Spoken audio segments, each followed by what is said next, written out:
আস্তে এগুলো শিখে যাবে ইনশাল্লাহ।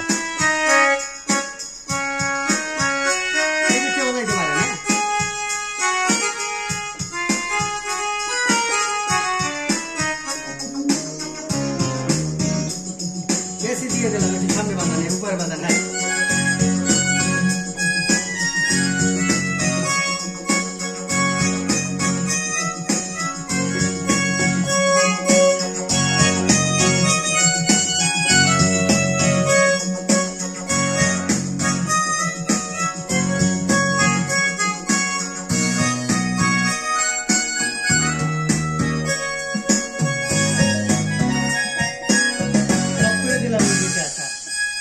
এখানে সিস্টেমটা আছে কি? আচ্ছা কথা বলেন ফারুক।